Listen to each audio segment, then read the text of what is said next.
Baby, you're more a Greyhound guy. Woo! Back at it again. The State of Football part 6, 7, 58 up in the building here, going up on a Wednesday. RIC in the place to be. Ric Serritella, your new home for real football talk in the mornings, weekdays, 9 a.m. Eastern. Of course, the NFL Draft Tailgate Show, 10 a.m. Eastern. I'm joined by John Murphy, my co-host each and every day down in New Orleans.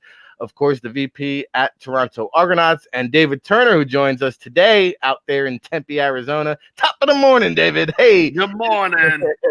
We appreciate the West Coast love and shine over there at Maverick Sports Consulting. Of course, Monday we had the NFL recap with Ralph Ventry. Make sure you check out that show. Yesterday, we had Russell Landy on. We broke down all the NCAA action. We looked ahead at the upcoming week, talked about NFL draft risers and sliders. Today, we have Jarrett Bell, USA Today, joining us at 9:40 a.m. Eastern. We're excited about that. Talk about the head coaching carousel.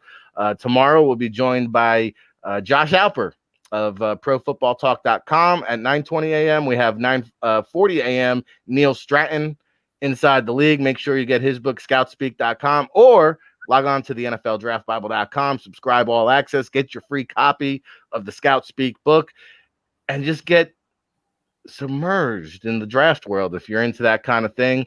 And then Friday, we cap things off with Big Law, Lawrence Johnson, and our Football Friday preview with all the college football and NFL games of the week. But today, we're going to have a little fun. You know, I put out my top 25, or not my top 25, my top players under the age of 25 this past weekend on Twitter. So, you know, I let the Twitterverse shred me on Sunday. Today, I'm going to let our all-star panel shred me on my selections here. And of course, you know, again, each and every day, we're bringing you a vast variety of scouting experience. These two men right here, John Murphy, a multiple Grey Cup winner, 15-year executive, at the CFL for the past 15 years, obviously on furlough, as is David Turner, who was running things there for the Edmonton Eskimos up until a few months ago.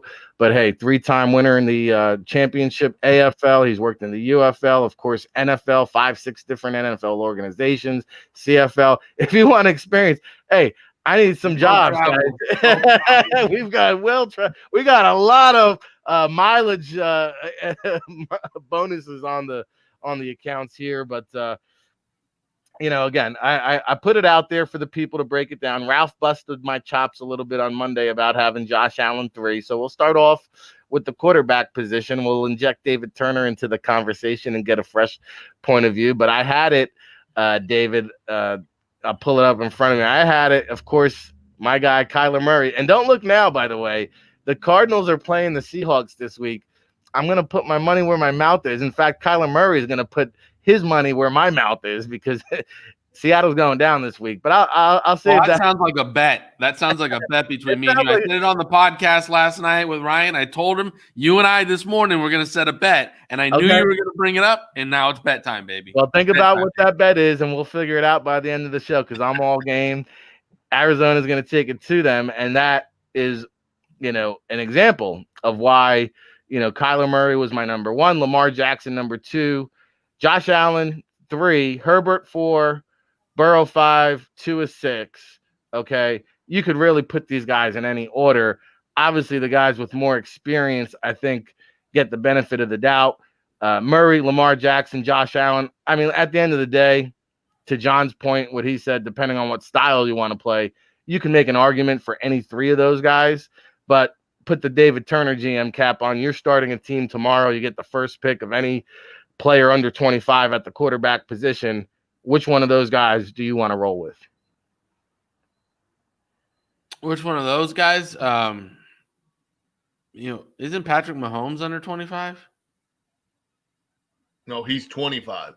Oh, he's 25. Excuse me. He's at the line. Sorry, he didn't make the cut. Okay. You just pulled Did you just pull a Mike Tice and blow your draft pick there? Well, no, I mean you're under 25, so therefore I couldn't have him, right? So you were going for the rules edification. So I was going. Well, is it 20? Like, is it 25? and a half years. Well, I'm giving you the ballot. I've narrowed down the candidates. Yeah, I know. Okay, so I gotta pick from your well, no, list. you tell me. I mean, if you see somebody better, I mean, to me, those were the top guys. After Burrow, I have Tua, Gardner Minshew, Jordan Love, Drew Lock, Darnold, Daniel Jones, Dwayne Haskins, Josh Rosen, Jalen Hurts, and Jacob Eason rounding out my 15.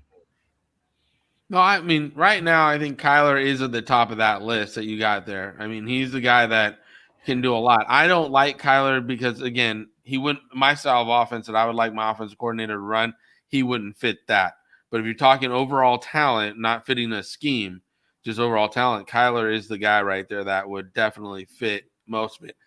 In this year's draft, as you guys know, when we were doing the live draft show, I really like Justin Herbert.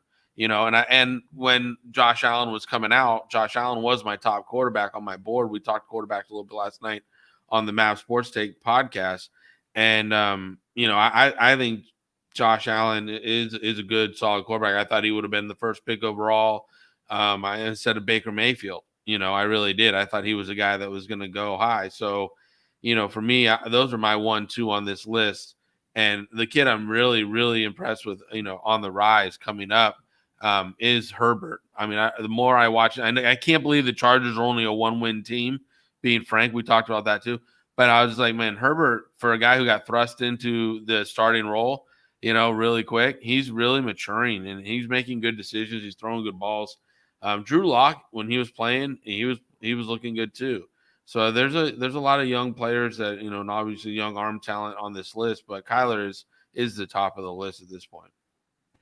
Yeah, John went with Josh Allen. I think I can't really argue with that. And I really, to be fair, I didn't throw Lamar Jackson into the equation because we had Ralph, so I put him on the spot with Josh Allen and Kyler Murray. But I think the one guy, this was before Sunday's game, before Tua came in, before the news that came down the wire yesterday that he will now be the starter. I think Miami's going into the bye week, so seems like a logical choice, John. I think this is the guy that really has probably as great of an upside of anybody on this list. Right. And the other thing they have is we've mentioned it a few times. They're now in a really interesting scenario, because they have draft capital from the Texans trade with Tunsil. They're playing the best defensive football of anybody in the AFC East. And they're starting to make some headway with you're doing all this on the fly while you're playing young offensive linemen, while you're, majority of, your guys that you've brought in under Greer as the full-time GM and Flores now going into year 2.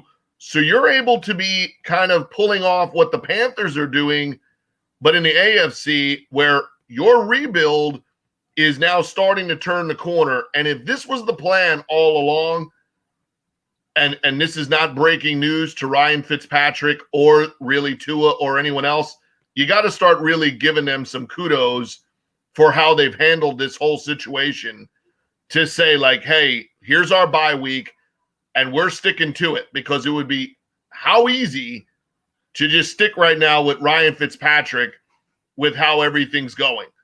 So the factor that you have him bought in and that you're still doing this at 3-3 and not 1-5, is kind of a testament to where that organization is at. But also, like, hey, be careful. We mentioned it with the Bills, lose 1 and then, lose 2 in a row. And New England having some issues, COVID related, but also, roster related. Miami's now that team that's kind of positioning themselves for kind of a kind of mid-season rally here toward one of those wild card spots. And oh, by the way, you're still only one game out of first.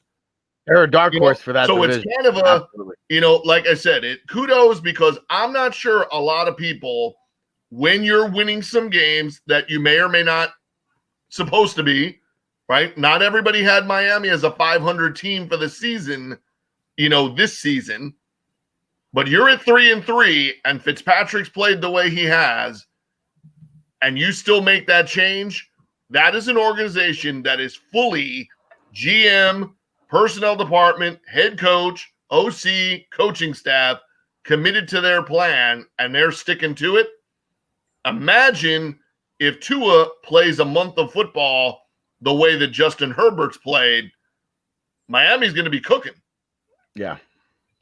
And if he stays healthy. And they're still going to have Houston's top 10 pick.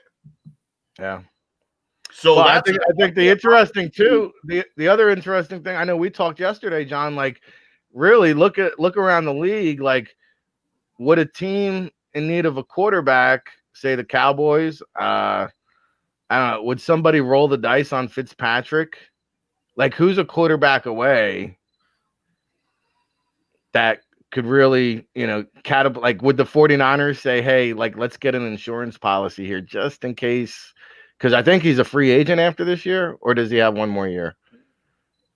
He might be a free agent after this. Yeah, so I mean, it's like a free agent after this year, and it's actually funny. I got into a Twitter conversation with some guy about this, about the Dallas Cowboys trying to trade for Sam Darnold or something, and I'm like, be honest with him, I was like, guy, if Jerry Jones wants to win right now, he would trade for Matty Ice over there and get Matt Ryan out of Atlanta, and Matt's only about $11 million left on the cap hits this year to pay him out. You probably got to give up a first for Matty Ice, right? You could probably snag Fitzpatrick for a second.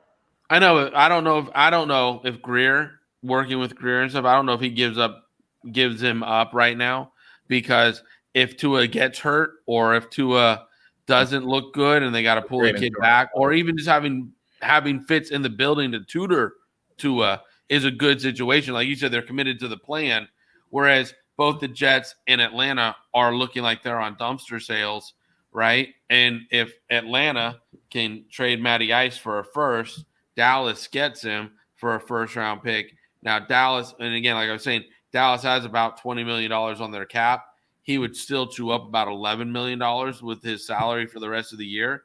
So then you still have $9 million on the cap to go through 9 games to try to get through the rest of the year with the injuries. But you added a quarterback that went to the Super Bowl, versus if they traded for Sam Darnold, they'd probably pay a little less for Sam Darnold, obviously. But you're trading to sign Sam to a long-term deal, and then you're telling Dat you're on your way out after an injury, because Sam hasn't proven he can get you to the Super Bowl. Matty Ice has. Yeah, and I don't get any indication that the Jets want or are trying to trade Darnold. I mean, that really remains to be seen. I think until I think that was a good way of putting it out there to see, was somebody still overtly in love with what they saw at USC, right? So I think that was a really smart way for the Jets to back channel their way into figuring out, oh, wait a minute. Yeah, somebody's not really willing to give me, the price tag of what Sam Darnold was once worth. Right? You put it out there, you got it out there, you had it out in the world, and fed it to Schefter, right? Schefter died a fast death.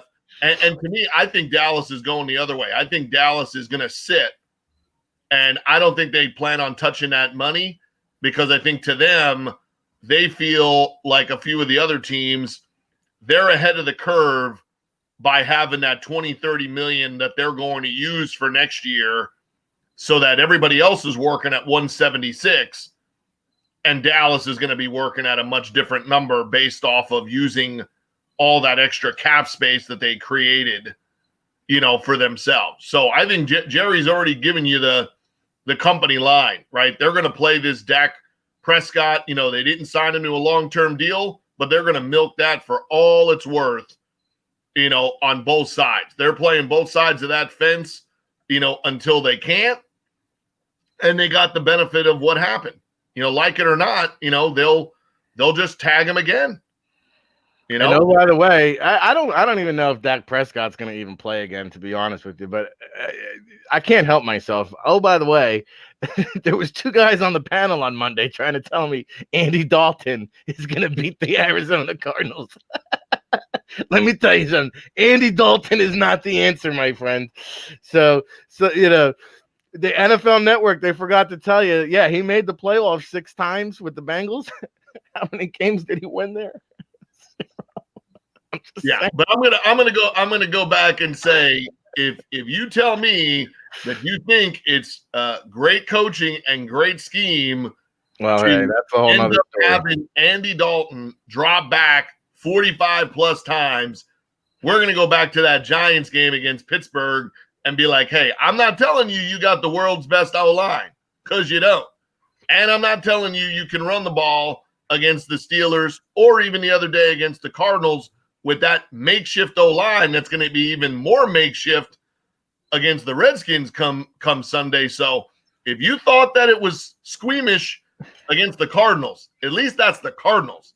What could be really squeamish is that could look just as bad and inefficient on Sunday against the Redskins, because the Redskins know how to do one thing: rush the passer, because I think they have 16 sacks. You don't know who's playing left tackle right now, That's because bad. guess what? There'll be a real happy person on Sunday when the Cowboys take the field offensively and they introduce the lineup, because Ralph Ventry will be jumping out of his chair when the Cowboys announce their starting left tackle is none other than Greg Sinnott from Wagner. So if your left tackle is Greg Sinnott and your right tackle is Terrence Steele, David Turner wouldn't have felt comfortable with Trevor Harris playing with those two guys in the CFL, let alone those two guys playing against Chase Young. So in all reality, it comes back to the factor that Turner's going to really get some action here with his Rookie of the Year pick, because Chase Young might go for 3 or 4 sacks Oh, no against doubt. the Cowboys in the first half. Well, and it's to my point that when you play the Cardinals and you get down behind, there's very few teams here now that can go out to the Wild West and have a shootout here. I mean, you want to play Yellowstone with the Cardinals. The Seahawks are about to find out this weekend, because that defense, a lot of holes. Kyler Murray is going to take advantage of. And I'll tell you what, when they go up early at home, and your guy Russ, what's his name? Let Russ cook. Well, he ain't going to be his name. You mean the MVP of the league so far this year? I don't think so. Wilson, Mr. Wilson to you. Well, I'll tell you what, the Mike McCarthy and the Dallas Cowboys, that's an interesting topic. And we've got Jarrett Bell of the USA Today coming up here in a few minutes to talk more about the Cowboys. But, I listened to the Maverick Sports podcast, or was it Friday Night Scout School? And you guys, with Ryan Roberts and David Turner, you guys had an interesting conversation about DK Metcalf and how did this guy slide? And, obviously there were so many different factors: the neck surgery, the, one-trick pony. The guy literally ran 3 routes. The lateral speed, I thought, was the biggest question mark, quite honestly. When you talk, I think he had the worst short shuttle of any receiver at the combine. His 3-cone, I think, was atrocious. So there's a lot of factors as to why DK Metcalf fell. But I did my, top 25 or top receivers under the age of 25, and he's sitting at the top. And even in the NFL Draft Bible publication, which, by the way, you can get right now, the 2021 virtual draft guide at NFLDraftBible.com. Log in, unlock the magic. We've got over 300 scouting reports there. You subscribe today. We'll send that, see the stack of Scout Speak books in the back right there. I'll ship you one. And you can get on board, become a disciple today at the NFLDraftBible.com. You can always find the Friday Night Scout School there as well. But just a few minutes until Jarrett pops on, because I look around the league. And, you talk about the top receivers under the age of 25. Check out this list: DK Metcalf, Jerry Jeudy, CeeDee Lamb, DJ Chark, Justin Jefferson, Chris Godwin, AJ Brown, Laviska Shenault, Chase Claypool, Henry Ruggs, Hollywood Brown, DJ Moore. I mean, there are so many talented young wide receivers. And then I got some criticism. I had Terry McLaurin, down the list, and it's like, hey, where do you slide a guy in like that? I mean, you could all those guys I rattled off. I mean, you can name them every which way you want, but whoever wants to chime in here, I'll give it to whoever wants it. Who's your top receiver of that bunch? And again, I'll run through them: DK Metcalf, Jerry Jeudy, CeeDee Lamb, DJ Chark, Justin Jefferson, Chris Godwin, AJ Brown, Laviska Shenault, Chase Claypool, Henry Ruggs. I mean, wow. Yeah, no, I mean, it's the one thing the spread offense is giving us are some fantastic receivers. Now they have to be groomed. They have to be taught how to run a full route tree, like we were talking about on Friday Night Scout School. Most of these guys only run 2 to 3 routes their whole career because of the spread offense. But as far as being, guys who know how to run those routes really well, have great field sense to understand coverage and stuff, this spread offense now having these kids grow up in it, go through college and high school with it, the receiver class, and having 4 or 5 receivers on the field at all times, right? Like you got a bunch of receivers, so every team's got like 5 guys running down the field or whatever. So, it's really developing receivers well, whereas like offensive line and different other things that they're just not getting developed like they used to. But yeah, there's a lot of fantastic ones. I mean, my favorite on the list is still CD Lamb. I mean, coming out of last year's draft, he was my top guy. And I mean, Shark is really good. Jefferson's really good. I mean, like you said, that whole Ruggs. I mean, come on, Ruggs, Judy. Oh, he's sick. We did him on the Friday Night Scout School film study, and man, his stop and start and ability to change direction is just amazing. It's really he's a rare player. But a lot of these guys are rare players, and it's going to be fun to see who sustains and becomes Jerry Rice in the last 20 years or Tim Brown, and who falls off and is over and done in a few years. But there are a lot of really good receivers on that list, Rick, and I think they're gonna pay off for years to come. And we see another deep receiver crew this year coming out of college. Like, that's what I'm saying. Like we're seeing a deep recruiting class for receivers year in and year out, whereas other positions are thinning and thinning and thinning. And by the way, biggest bust position over the last 10 years in the first round is the wide receiver position. But I got to say, recent years, I mean, it's got to be pretty good. John Ross is asking for a trade now there in Cincinnati. I forgot to mention Deebo Samuel, John. Chase Claypool, Mapletron, I got him at like number 9. It wouldn't surprise me if he turns out to be the best of the bunch, quite honestly. Yeah, and the other thing you're seeing is how many of these guys that are in that group have solidified their place while actually playing with someone else who, if you just open the age up, look at what Jordan Jefferson, look at what Justin Jefferson is doing right away, playing with Thielen. Look what Godwin has done playing with, Mike Evans. So when you look at what some of these guys are able to do, and you see the explosive plays, even with everything that's gone on in Dallas, Lamb is showing you, that he's going to be a real guy. And I'm getting a little worried if I'm not how much money I'm going to make in the next 4 years, but if I'm Amari Cooper, you might want to lease, not own, because you may not be. It might not be you that's the long haul, guy there, because they might live without you and $20 million. When you look at how good those other 2 guys are playing, especially the style of game, that they both play. But I think that's something to look at. And as David mentioned, you take that into consideration and you see where these kids have come from. And then you look and see that this next crop of guys, well, Alabama, who has a guy on that list, has 2, if not 3 future guys playing. LSU has 2 guys on that list, has 1 who's opted out and another one who's leading in 2 out of the 3 receiving categories in the NCAA. So all you got to look at is there's another 12 to 15 guys that are upperclassmen playing right now who will be in that same group. And then they'll all be challenging to see, who in the next, 3 to 5 years are number 1 receivers. Because there's a crop of those guys, 8 or 10 of them, who you believe have shown you at the college level the possibility that they could be number 1 type receivers at the next level.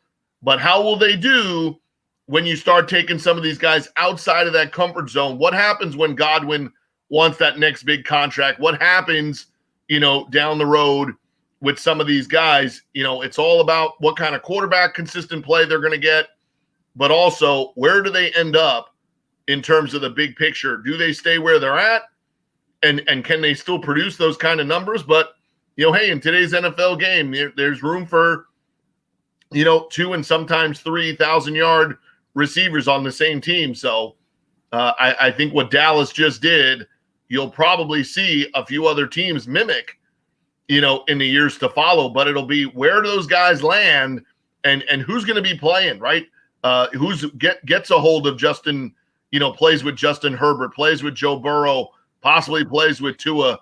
You got to end up with the right quarterback in the right situation, to put up those numbers. But yeah, it's another exciting 2 drafts at least of wide receivers, and then we're going to have a whole crop of guys that are going to be under 25 battling for that spot. It's the State of Football Part 57 edition, I think. No, 58. What are we on here? Ric Serritella, John Murphy, David Turner breaking it down, brought to you by the NFLDraftBible.com. Have you subscribed? Have you become a disciple? Because what these guys are talking about, it's interesting. I'm doing some incredible research here, some never before inclusion of historical stats that we're going to have in the Draft Bible. I went back this past decade to find out who is DBU, who is QBU, who is wide receiver U. And to John's point, Alabama this past decade in terms of dominance, and I'm just looking at first round picks here now. Over the past 10 years in the NFL draft, nobody has had more wide receivers selected in the first round than Alabama with 5. Okay, Clemson had 3. And then nobody else had more than 2, which would be LSU, Oklahoma, TCU, and Arizona State. And, while we're waiting for Jarrett Bell, you want to know what a first-round wide receiver looks like, right? There's been, let's see here. There has been 10 wide receivers taken in the first round over the last 3 years. Okay, recent trends. What does a first-round wide receiver look like in today's NFL? On average, just measurables, 6 foot and 4/8 inches, 195 pounds, 32-inch arms, 9 5/8 inch hands, and a 75-inch wingspan. In case you were wondering there, that's what we do here at the NFL Draft Bible. We're working on the measurables. But here's a trivia question. I'll put you guys on the spot. Hey, shout out to all our chat room people. We love you too, Jesse. We love Robin from Buffalo. All my chat room people, wake up. Where you at? Get on board. Facebook, YouTube, Periscope, Twitter. We love all you guys. David, crack a smile. I know it's early in Arizona. I'm awake. I'm be happy I'm awake. All right. Can you guys name which school had the most quarterbacks selected in the first round this past decade? Only one school had 3 quarterbacks taken in the first round. Can you guess? It's a tough one. Once I tell you say, oh, yeah, right. And then, but trying to come up with it. One more time. So there's one school over the last 10 years that had 3 quarterbacks selected in the first round. What school is that? And I'll even give you hints while you're thinking about it, because Texas A&M had 2, Oklahoma had 2, Louisville had 2, Oregon had 2, but only one school had 3. And I'm pretty sure at least 2 of them are no longer in the league. Is it USC? No, USC only had 1.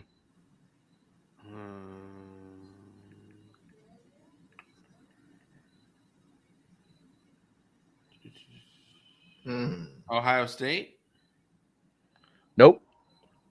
2 quarterbacks are no longer in the league. The other one is now a backup.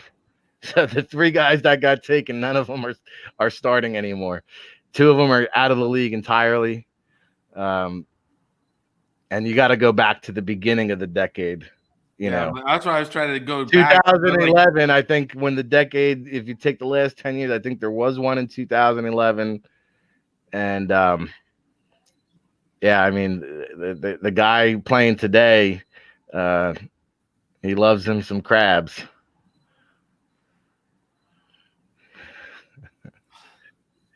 He thought it was complimentary for the students. Florida State. Ding. Yeah. There you go. Jameis Winston.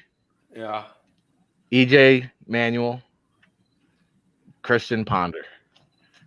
Ponder. I never went even. I forgot Ponder went to Florida State. Yeah. How about that one? Huh? So a little history there. We're waiting for Jarrett Bell here, but hey, we'll continue to have some fun until he does arrive. Let's see. If you didn't get Cam Newton, you ended up with what? Gabbert, right? Gabbert, Ponder, and who's the other one that struck out? Right? 2011 is Cam Newton, right? Is he been in the league that long? Yeah, I guess so. Yeah, yes. So Newton was in there, Gabbert was in there, Ponder was in there, and then there was somebody else. The Hurt Locker. Oh, right. Jake Locker. How could we forget the Jake Locker fame? Can you guys guess who is DBU? I think, David, I might have told you guys on Scout School, but there's always a lot of talk. Who's DBU? There's one school had 8 defensive backs taken in the first round over the past decade. It's not Florida. It's not Alabama. It's not Florida State. It's not LSU. Texas? It's not Texas. Are these good DBs? Ohio State. 8. Oh, yeah. Yep. 8. And like 4 or 5 years in a row, right? Yeah, that sounds about right. So, yeah, we've got a lot of great historical data. Sean Wade, you got a lot riding on your shoulders, buddy. Hey, how about this?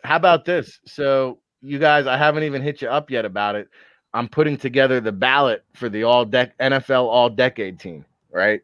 So I'm going to be sending that out to you two, and we're going to have really well-respected industry professionals submit their votes, and we're going to put it in the NFL Draft Bible publication. Look at the quarterback position. Here's why it's tough, guys.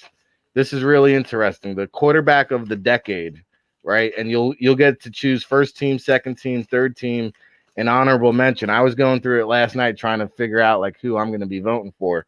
So to me, like Tom Brady is number 1 and Drew Brees is a lock, right? So there's my first team and second team. And then after that, it's tough because you've got Aaron Rodgers, right? Obviously a lot of dominance there, but you also had Peyton Manning, who played the first 5 years of the decade with the Super Bowl there. And then you also have Patrick Mahomes on the later end. To qualify, you got to have at least 3 full seasons in. So Mahomes just makes the cut. I don't know if he has enough crescendo there to make the list.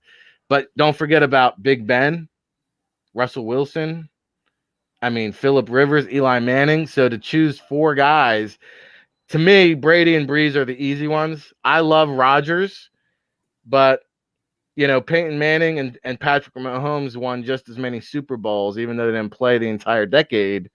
John, how do you kind of rank those guys? Yeah, I think I would be leaning toward having one of. I think the real in depth would be the Wilson, Rodgers, and who's the wild card like guy that played. Is it the man, what Peyton did in that time? Is it Roethlisberger overall? And Eli beat Brady twice in the Super Bowl, so you got to at least have him in the mix. Yeah. Right? So I think, and then I think to me, the younger guy, or it'd be hard to put Manning as your like honorable mention for what he did the first half. I think I'd almost be more likely to, if you wanted to say you saw what you saw out of Mahomes. And now where it's headed, like he could be that guy. And so really it might be the third spot that would be in there, or else you're to me, that kind of that honorable mention thing would be either Eli for 2 Super Bowls or Mahomes for becoming the heir apparent to the all decade team, which he's clearly, the front runner, going to the other side. Yeah, and Mahomes, he would have 3 full seasons under his belt. His rookie year, he didn't play so much. Yeah. But you could argue that outside of Brady, he's better than all these guys, and he's got a ring, and he's been the best player in the league the last 2 years. So it's an interesting debate. Let's go over to David Turner. How do you kind of see these QBs of the decade? How would you rank them, David? You know, I like what you guys are talking about a lot and everything, but the one guy I got to plug a little bit, you know, because he's got 2 rings, is Eli. And you know, when you're looking at this as a decade, you're not just looking at it as the last 2 or 3 years, but a decade. You know, Eli is a guy who's got 2 Super Bowl rings. I mean, let's just, like you said, he beat the GOAT, as everybody calls him, head to head in the Super Bowl twice. He made the plays. His teams, you know, got him there. You know, he had good defense and everything else, and good team around him. But I mean, Eli won 2 Super Bowls, so you know he's a guy that I would move up the ranks. And obviously, Peyton, I have great respect for what he's done, and Aaron Rodgers too. So, you know, it's a tough list. Like we were just talking about, all, you know, the loaded receiver under 25 group. You know, this is we've been fortunate to see some very good quarterback play in our days of the last 10 years. And a lot of these guys are aging out. They're going to be done. Like Drew Brees is going to be done soon, and Eli's already retired. And so it's kind of sad that my kids that are just getting into football aren't going to be able to see these guys. So when I start talking about them in historical references, they're not going to have a mindset. I mean, I know my historical references, and probably all of us on the panel, even though I'm the old man on the panel, is like Joe Montana, John Elway, Bernie Kosar. You know, we can sit back and think about Plunkett throwing the ball and seeing them live doing it and stuff like that.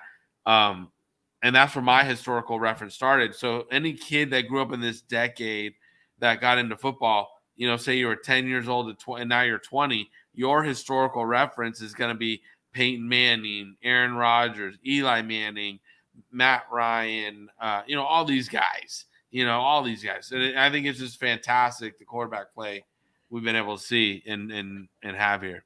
Well, and I got good news. I got really good news for you. If you're just getting into it now, or you're getting into football in what is this decade, the good news for you is at some point we'll be all sitting back watching, and the quarterback of the decade of 2030, when we're watching, your kids and my kids are going to be saying, hey, what do they keep talking about his Uncle Peyton and Uncle Eli for? Because the good news is they might have a struggle to get on this list, but they're going to have another one who's going to have a chance to get on a list sooner or later. Yeah, absolutely. And that's a good point, because you could state a case that both Peyton and Eli belong on that list, and you could very easily not have them on the list and kind of be okay with it. It's crazy, you know, when you take a look at that comparison. Well, because you know what's the interesting part is, if we were to take us back to when Peyton comes back from the injury, goes to Denver, like as that before that happens, right? Like before the uptick of him going there and going bananas, you know, and getting this, you know, getting Denver and having all that happen for him. The talk was, man, all these guys are heading to the end of their careers, right? Peyton is, and not the league was worried, but you didn't know what was coming next.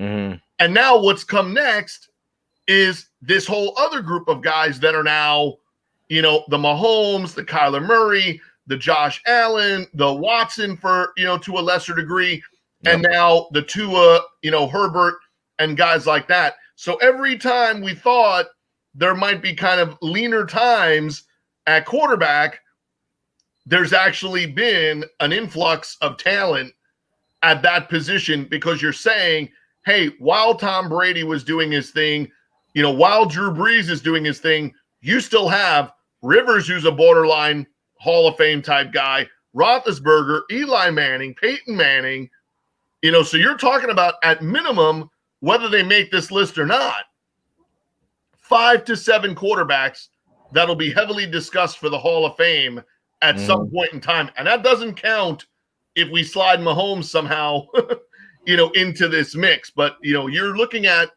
that era of time. That's you know, you're talking about 5 to 7 guys, you know, there's 32 teams.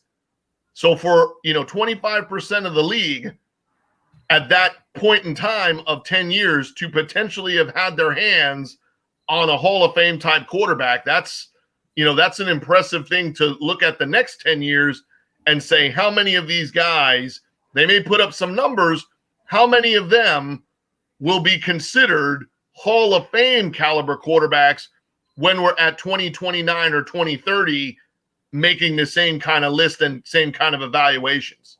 How about this one? As you were talking, Phillip Rivers is probably at the bottom of this list, but when you take a look at Eli, Big Ben, and Phillip Rivers, we've basically had, I don't know, almost 20 years now to reflect on it. Where do you rank that quarterback class? And I'll give you a second to think about it. I'll tell you what I think compared to that 83 class of Marino, Elway, Jim Kelly. Now, Big Ben and Eli got 2 rings each. So the more recent group have 4 Super Bowl rings. Elway was the only one. Kelly went to the big dance four times. Elway lost it twice before Elway lost it 3 times, I think, before he won it twice. And Marino, we obviously know, got there his rookie year, never sniffed it again. But to me, like when I take a look at my personal top 5 quarterbacks, I've got both Elway and Marino in my top 5. I can't say that about any of those guys in the more recent class, even though they do have more rings. So for me, it's the 83 class. You think the 83 class is better than this class? Give me give me Dan Marino, John Elway, and Jim Kelly over Big Ben, Eli Manning, and Phillip Rivers. And if you're doing 3 for 3, like the best 3, mm-hmm. Then yes, absolutely. I would agree with unless you want to throw Todd Blackledge and Ken O'Brien into the mix. No. Not really. But all those teams that passed on Dan Marino really kicked themselves, didn't they? I mean, Dan. People probably don't realize Dan fell in the draft, and when the Steelers didn't take him, people were like, "What's going on?" Because he's a Pittsburgh guy, and all that stuff. So it's an interesting conversation there, Rick. Because again, you can't the production, like you said, the 4 Super Bowl rings, the production, from this year's class. But the arm talent, leadership, everything that Jim Kelly brought, even though he never won a Super Bowl, to get to 4 in a row, like it wasn't. That if you think about those Bills teams, they played more football than anybody else, I think, in NFL history in a 4-year span because they made it to the dance 4 years in a row. And Marv Levy, the coach at the time, had to manage his roster, keep it plentiful, as well as work hard to keep the reps and everything. That was right before the salary cap era, right? So you kind of had those dynasties, right, with the 49ers, the Cowboys, the Bills. That's when you could actually keep a team together. Right. That's when you could pay everybody as long as you wanted to foot the bill for it. But again, I think it's interesting. Because Jim Kelly could still, if he was young Jim Kelly, could play in any system, and so could Dan Marino, and obviously, all those. And Elway could. He could probably still throw today. So it's just like, it's a great conversation. Though the production is better in the most modern 3 pairing versus the older one. But yeah, it's I would definitely think I'd take the older one and put him in the modern days offense. Because again, even think about these guys. Back then, you could mug the receivers and hold them down the field and hit them after 5 yards. Put those guys in today's world where Dan Marino would throw for 6,000 yards today. That's what I'm saying. Like the receivers get open and boom. The ball would just be on them. It would just be those guys with the way where they threw and how the rules were back then versus now. Those 3 guys would tear it up. Any thoughts there, John? Yeah, well, I'm gonna give somebody a little bit of cred, since you don't want to give another Long Islander some cred. What puts it over the top? Yeah, there's Dan Marino. You played with the Dolphins and Don Shula. There's Elway. You talked your way with your daddy. You could have played for the Yankees. You could have been a contender. Could have been somebody. Did whatever you did with the Broncos, or whatever that was. You had a nice little football career out there playing for the Broncos. You could have been a Yankee, could have been an all-timer. Jim Kelly didn't even want to play in the NFL. Went to the USFL, talked his way into playing for a team literally called the Gamblers. What puts that class over the top is one Kenneth J. O'Brien. Because I'll tell you. Underrated. I'll tell you. If your name is not Joe Willie Namath, Kenneth J. O'Brien is in all likelihood the second best quarterback. What about my guy Vinny? Ever. Vinny and the Jets. Ever. Ken O'Brien. Ever. Neil O'Donnell, he's a Madison, New Jersey guy. They don't have the numbers. That guy has gotten the wrong end of it. When you look at it, he never even got his Phil Simms due that Phil Simms got from the local and national audience. Now, obviously, he got it from going 22 for 25 in the Super Bowl. But you go back and look and forget about the Battle of the Network quarterback stars that he won in whatever year that was, 1985 or 6, until Dan Marino showed up and hit the target 70 yards down the field. But you kind of look at the stats and the production you got. If you draft the first-round quarterback and you come out of their career with the numbers that he put up in an era where you're playing against Miami and Buffalo, who had Dan Marino and Jim Kelly, and you're making those comparisons, the factor that he can kind of hold his own in his own conversation, to me, I'm always looking at what else was in the rest of that class. When you're saying that the high-end guys are supposed to be the high-end, you don't expect to get 3 Hall of Famers like that. And you probably, if you're the Giants, the Chargers, and the Steelers, somebody in that mix, especially the Giants, expected to win a Super Bowl with what they did in order to acquire Eli Manning, right? You're not sure. Shout out Ernie Accorsi. Yeah, you're not sure what the Steelers thought. It'd be interesting to see the Steelers board of all of them, right? It would have been interesting to see the Steelers board. Mm-hmm. It was interesting to know that Buffalo always really kind of liked Jim Kelly with that big arm playing in Buffalo, and amazingly, Buffalo had 2 first-round picks and selected the immortal Tony Hunter, tight end from Notre Dame, in front of Jim Kelly, almost thinking and letting Jim Kelly think he was off the hook because he was really hoping that he would slide to Miami, given the status of where he was at that time. A lot of things could have been different, right?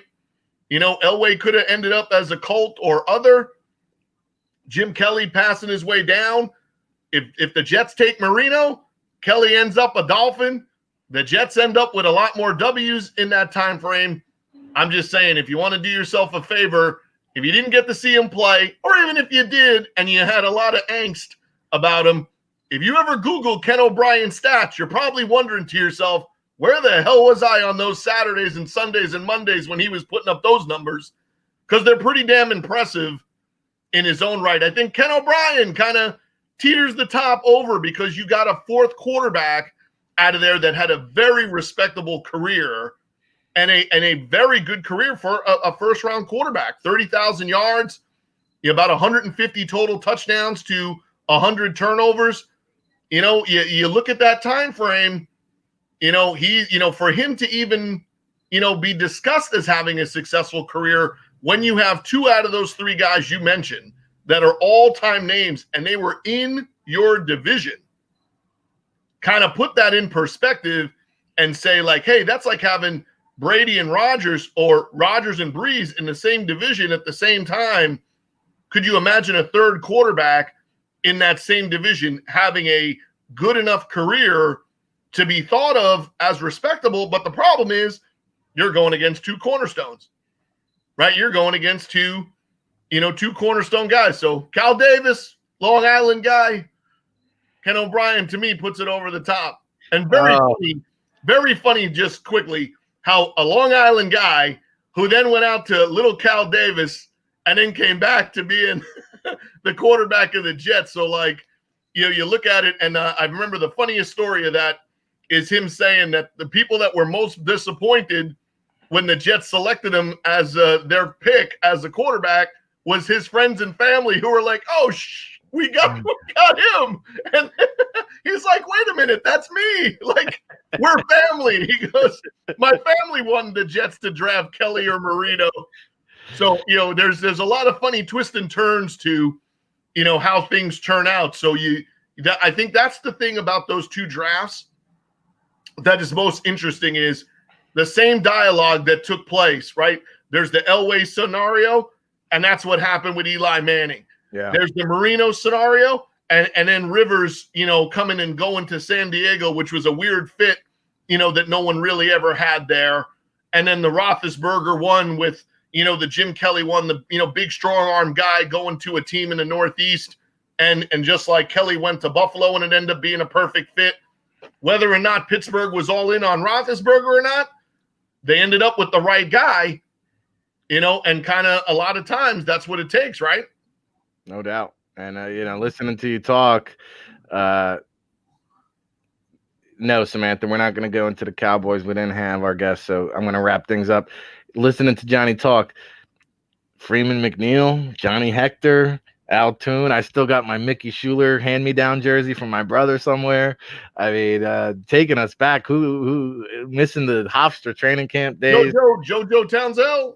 JoJo Townsend, yeah. Man, I'll say one last tidbit because for me, real quickly, it's like I always debate Montana. Elway is like 1 and 2 for me. I put Brady at 3 just because there are asterisks involved on my grading scale. And then I probably have like Marino in there. And after that, to me, the big guy that always gets forgotten about is Otto Graham. Because, I mean, he won, I think, 10 straight championships right there in the 50s before the invention of the Super Bowl and everything. People don't realize he brought 10 championships to the Browns, like in a row, but he's like not in that modern day, he doesn't make the cutoff for the modern day NFL, but Otto Graham to me is the guy that always gets forgotten. And I'll say this, it's a small body of work, but you look at so far through 6 weeks of the season, obviously 2 is to be determined, but what Herbert and Burrow have done looks pretty good. And, you got all these guys that we're talking about with, in 3 years from now, I can guarantee you Brady will be gone, Rivers will be gone, Big Ben will be gone, maybe in 2 years, right? All these guys will be gone, and then it'll be the next wave. And I think Burrow, Herbert, and Tua can maybe be that next, we're seeing maybe every 2 decades you get a generational type of NFL draft when it comes to franchise quarterbacks. So we had a little fun today. We threw some lists around it. We should do this more often. And here's one last point. Mm-hmm. You add those couple to Watson and to Josh Allen and to Mahomes, 7 out of 8 of those names are AFC. Kyler Murray is the only one in the NFC. Well, and we'll see where guys like Trevor Lawrence and Trey Lance wind up, right? So fun times, though, debating some lists. We should do this more often. We had David Turner here. I think we lost his internet out there in Arizona. But, of course, he's got the Friday Night Scout School coming up. They're going to be breaking down interior offensive line. So if you joined us for the Brian Baldinger and Bob Wiley seminar and that was very enjoyable, you can now access all of our archives online. So if you want to go back and download and view any of the previous Baldy breakdowns, any of the Friday Night Scout School seminars, we have that available now at the NFLDraftBible.com, along with the publication now, all access. We are going to be also making significant changes to the website. We're going to be bringing you premium content. So good news, if you're already an all access subscriber, you'll instantaneously gain access to all of our premium content. If you want access to that information leading up to the NFL draft, go all access and you'll receive exclusive discounts via email. Of course, big shout out to all the people that make it all happy. I see Jesse Frittich in the chat room. The incredible work he's doing on our database. I mean, I've got NFL teams telling me it's more elaborate what they have in house, and Jesse's a big part of that. You talk about the NFL Draft Bible Virtual Edition, over 300 scouting reports. Ryan Roberts, who you see on Saturday on the Draft Tailgate Show, he locks himself in the film room 10 hours a day. And then, Dakota Follett and Drew Schweitzer behind the scenes and some of the things that they're compiling. What's interesting about the NFL Draft Bible publication, I know there's other competitors out there that'll copy us, and that's fine, but you can't do it better than us, and that's the difference between us and you. Just saying. We'll have now scouting reports on all the GMs, head coaches, offensive coordinators, and defensive coordinators. So we'll have scouting reports on those guys for every team. We're also compiling historical data for all the Power 5 conferences. Again, we're going to have the NFL All-Decade team.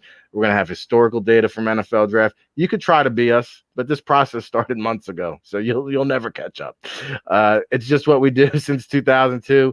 John can tell you he's been here since the start. We're excited about what's coming up on the NFLDraftBible.com. In fact, we'll do a little listener special because we do have a promo code for you that tune in and lock in each and every day. 50% off right now, the entire website. You want an online seminar, you want the NFL Draft Bible publication, Friday Night Scout School, Baldy's breakdowns, the Marvin Jones free agent database. If you're a player, we've got a 50% promo, FAMILIA50, FAMILIA50. There you go. 50% off the website for our viewer exclusive, right? If you tune in and join us every day here, the State of Football weekdays, 9 a.m. Eastern. Coach Kelly, I got you covered, brother. You drop me a line anytime. I got you covered. Good to see Coach Kelly join us in the chat room. And we've got to catch up, Coach. So, give me a shout. Appreciate you. He's lucky we're running out of time, or I could tell you some stories. Hey, take us down the home stretch here, John. Wrapping things up, party shot. You can go any direction you want there. Oh, so I'll give you the best. I'll give you the best one that we could actually probably use on air. So Mike Kelly, if you knew anything about him, a very loyal guy, but somebody that when his opportunity came, he had his short list like every other coach. Well, so he brings us a lovely coach who, if he was 80, he was a day over 80. He was 100,000 days over 80. And so he has him out there working with us. And this coach is, kind of seen his better days, but, Mike Kelly's getting him across the finish line, at his career. Well, long story short, we're in Winnipeg. And if you're in Winnipeg after January, you got to plug in your car. You're wearing 19 layers just to not freeze to death. Long story short, we're having free agent meetings, and we say, okay, let's wrap it up. Everybody grab your jacket. We're going to go get something to eat. Well, we leave poor coach outside, not realizing this coach doesn't know how to use a fob or a turn card key or any of that type of stuff. He has no idea, didn't look at it, probably never opened the envelope, doesn't know anything. Well, we sit inside in the room BSing in the locker room for about 10 minutes, and we're all looking around going, hey, anybody seen Andy? Yeah, Andy's stuck outside at minus 40 degrees to the point where his little bag that he had to carry with him, well, let's just say it got frozen. So poor coach is stuck outside, probably 68, 65 years old, frozen, standing outside waiting for us. Yeah, that's just one of, and that story probably wouldn't even make the cut, to be honest with you. And stuff. But yeah, he'd be rated here. Yeah, he'd be a good Wednesday guest because he's a time filler just with a couple of war stories from the road. But you want to go back and look, and I know he'd be embarrassed if I, give him too much credit. 714 or 719 yards. Matt Dunnigan, all-time record for passing yards in a pro football game. Amazingly, Matt Dunnigan was able to do that because his offensive coordinator was none other than Michael Kelly. So go look that up. If you want to have a fun time watching a game, 700-plus yards passing in a professional football game, the Winnipeg Blue Bombers, under the guidance at that time of one Mike Kelly, who probably had a little bit of hair still, when he was calling that game, and head coach was Cal Murphy. So you want to go back and see some all-timers, go Google that. I think you can probably get that online somewhere to watch, but 700 plus yards passing in a pro football game. So I know Andre Ware and David Klingler had some fun doing that, but you go back and check out the history. Mike was there, at this, kind of the crossing of some really interesting time frames, people's career. Hal Mummy, he's kind of right there in the mix, and what kind of offenses we're watching today. Yeah, where he was. He's always kind of been right on the threshold of that stuff, so definitely a quality guy and a quality storyteller. If I did that story any justice, but there's definitely that one might not have even made the cutting floor, but like I said, well, Coach Kelly's a legend on and off the field. I'm indebted to Coach Kelly. He doesn't even know this, right? So after we did the CFL workout down there at when he was down at Widener in Philadelphia, and shout out to Coach Gavai if he's watching too. So we go out afterwards, we get some soda pop and wings, and Coach Kelly said, "Oh, I know a spot. Come on, follow me." And so we're just hanging out and post practice, chopping it up, talking about some guys, and all of a sudden the music comes on, and we on fire, and Shorty Long and the Jersey Horn starts coming out. I said, Shorty, he said, "You don't know Shorty Long?" I said, "No, tell me about Shorty Long." And I know I'm going to be politically incorrect. If you find it offensive, get over it. But a midget comes out in this Hot Wheels fire truck, and he starts going, "And we're on fire," and he starts playing the keyboard, and he's pounding, this little midget's pounding double Jack and Cokes in between every song, double fisted it, and we had so much fun. And I bumped into him at the pro day. I didn't even get to tell him. I said, that following summer, because I live here in the Jersey Shore, that next summer, Shorty Long and the Jersey Horns were playing down the street on the boardwalk every Thursday night or whatever it was. And me and my cousins were there each and every Thursday night. They didn't go on until about 10 o'clock midnight or whatever it was. Every Thursday we were hitting that dance floor with Shorty Long and the Jersey Horns. And, shout out to Coach Kelly, because had he not taken us to that joint, I would have never discovered Shorty Long and the Jersey Horns. And what a summer that was. But again, Coach Kelly, man, we definitely miss you and need to link up. And yeah, we'd love to have him on the show and pop him on here and tell some more stories for sure. So go, look up Coach Kelly and all the accomplishments he's accumulated throughout his career. We've had a lot of fun here, trading some more stories, debating some lists. Of course, David Turner joined us at the beginning of the show. Any final thoughts here, John, before we wrap things up and we get ready for tomorrow? Josh Alper of ProFootballTalk.com and Neil Stratton, our good friend, who joins us each and every Thursday at 9:40 a.m.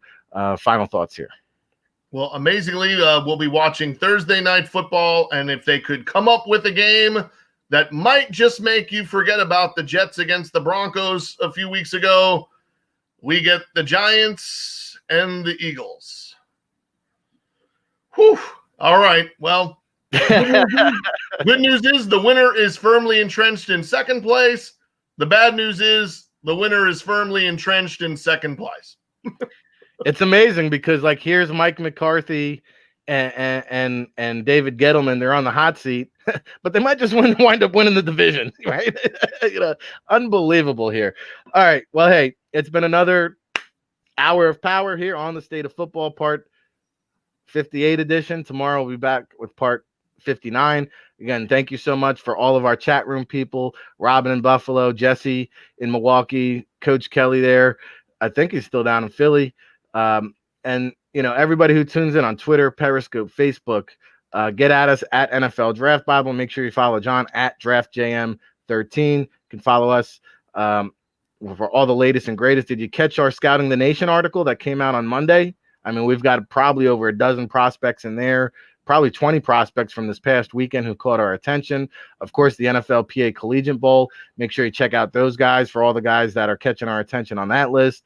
Again, there's the promo code listeners, viewers only, 50% off the entire website, Familia50, whether you want the all-access subscription, online seminars, free agent database.